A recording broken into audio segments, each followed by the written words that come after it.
तो ये कहानी है मुकुल और अमृता की, एक शहर में रहने वाले कपल की। वो सोच रहे थे कि चलो कहीं घूमने चलते हैं, शहर की भागदौड़ से दूर।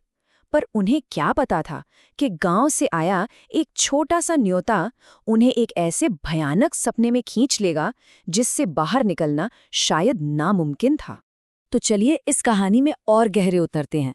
जो चीज एक मामूली सी शादी की चिट्ठी लग रही थी, वो असल में एक सदियों पुराने श्राप का बुलावा था। जी हाँ, एक ऐसा श्राप जो किसी के भी होश उड़ा दे। अब जहांगीराबाद गांव का जो रास्ता था ना, वो सिर्फ कच्चा या धूल भरा नहीं था। रास्ते में अजीब अजीब चीजें हो रही थीं, मतलब बुरे संकेत मिल रहे थे। हर मोड़ पर ऐसा महसूस हो रहा था जैसे जैसे कोई अनदेखी शक्ति उन्हें चेतावनी दे रही हो कि आगे मत बढ़ो, खतरा है।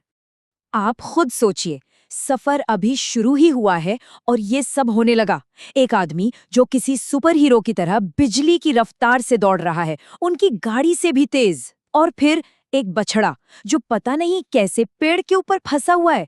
ये कोई मामूली इत्तेफाक नहीं थे। नहीं, ये तो बस उस भयानक कहानी की शुरुआत थी जो आगे उनका इंतजार कर रही थी। तो गांव में एक पुरानी कहानी सुनाई जाती थी, एक शापित घर की। और इसी कहानी ने अमृता का ध्यान अपनी ओर खींच लिया। बस उसकी यही जिज्ञासा, उसकी यही क्यूरियोसिटी उसे उस घर तक ले गई। और ये एक ऐसा फैसला था जो उसकी और मुकुल की पूरी जिंदगी बदलने वाला था। हाँ, तो मनोहर चाचा की जो पत्नी थी, चाची, उन्होंने ही अमृता को वो डरावनी कहानी सुनाई थी। कहानी एक ऐसे पति पत्नी की जो जानवरों को मारकर खा जाते थे और फिर गांव वालों ने गुस्से में उन्हें ही मार डाला। अब इस कहानी को सुनकर किसी को भी डर लगना चाहिए, है ना? पर अमृता के मन में डर की जगह एक अजीब सी उत्सुकता जाग गई। और बस अमृता से रहा नहीं गया। जैसे ही मुकुल सोया, वो चुपके से घर से निकल पड़ी, उसी सुनसान शापित घर की तरफ। उस टूटे फूटे घर के अंदर घोर अंधेरे में उसकी नजर एक पुरानी सी बिछिया पर पड़ती है, पैर की उंगली में पहनने वाली अंगूठी। एक पल को तो वो हिचकिचाई, पर फिर पता नहीं क्या सोचकर उसने वो बिछिया पहन ली। बस एक छोटा सा पल, एक छोटा सा फैसला, और यहीं से सब कुछ बदल गया। और जानते हैं, बस वही एक पल काफी था।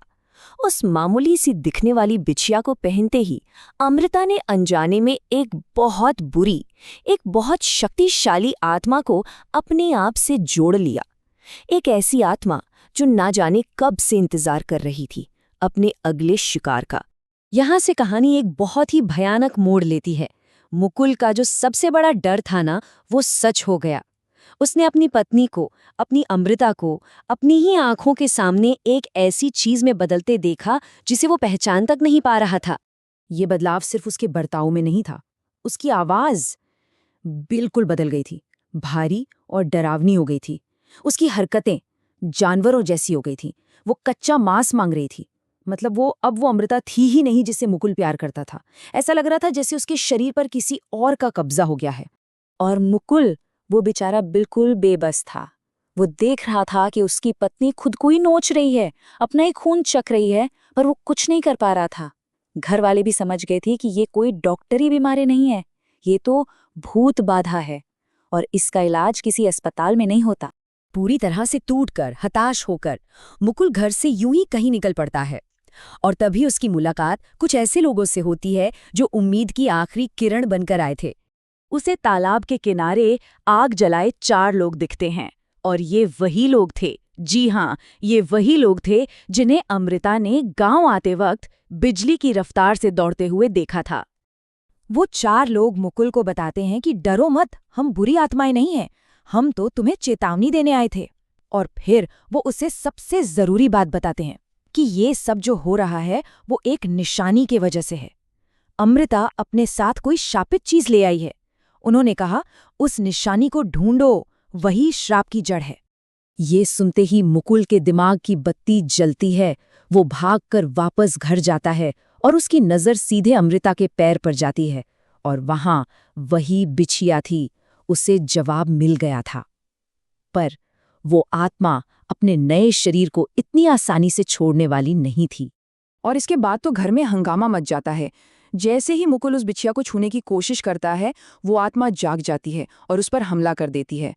बात इतनी बढ़ जाती है कि मुकुल को अमृता को एक बच्चे पर हमला करने से रोकने के लिए उस पर हाथ तक उठाना पड़ता है और फिर वो बिछिया छीनकर तालाब की तरफ भागता है।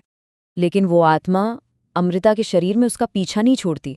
वो मुकुल के पीछे भागती है और उसे सीधा तालाब में खींच लेती है। अब लड़ाई पानी के अंदर हो रही थी, एक औरत की आत्मा को बचाने के लिए। और ठीक उसी वक्त जब लग रहा था कि सब खत्म हो गया, एक चमत्कार होता है। वही 4 नेक आत्माएं पानी के अंदर दिखाई देती हैं। वो उस बुरी आत्मा को पकड़कर जबरदस्ती अमृता के शरीर से बाहर खींच निकालती हैं और इसी के साथ वो श्राप टूट जाता है। अगली सुबह होते ही मुकुल और अमृता जहांगीराबाद को हमेशा हमेशा के लिए छोड़कर चले जाते हैं। पर एक सवाल आज भी मन में आता है, क्या किसी निशानी को फेंक देने से श्राप सच में खत्म हो जाता है, या फिर वो बिछिया आज भी उस तालाब में पड़ी है, अपने अगले शिकार का इंतजार करते हुए।